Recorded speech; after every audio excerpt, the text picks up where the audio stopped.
ছাড়পত্র। কবি সুকান্ত ভট্টাচার্য। যে শিশু ভূমিষ্ঠ হলো আজ রাত্রে, তার মুখে খবর পেলুম সে পেয়েছে ছাড়পত্র এক। নতুন বিশ্বের দ্বারে তাই ব্যক্ত করে অধিকার জন্মমাত্র সুতীব্র চিৎকারে। খর্বদেহ তবু তার মুষ্টিবদ্ধ হাত উদ্দোলিত উদ্ভাসিত কি এক দুর্বোধ্য প্রতিজ্ঞায়। সে ভাষা বুঝে না কেউ, কেউ হাসে, কেউ করে মৃদু তিরস্কার। আমি কিন্তু মনে মনে বুঝেছি সে ভাষা পেয়েছে নতুন চিঠি আসন্ন যুগের।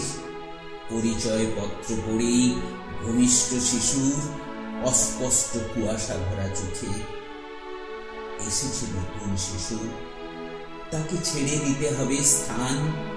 জীর্ণ পৃথিবীতে ব্যর্থ মৃত আর ধ্বংসস্তূপ পিঠে চলে যেতে হবে আমাদের। চলে যাব তবু আজ যতক্ষণ দেহে আছে প্রাণ, প্রাণপণে পৃথিবীর সরাব জঞ্জাল। এ বিশ্বকে শিশুর বাসযোগ্য করে যাব আমি। নবজাতকের কাছে এ আমার দৃঢ় অঙ্গীকার।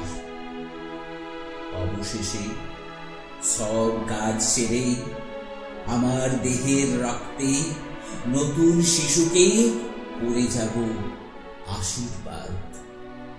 তারপর হব ইতিহাস।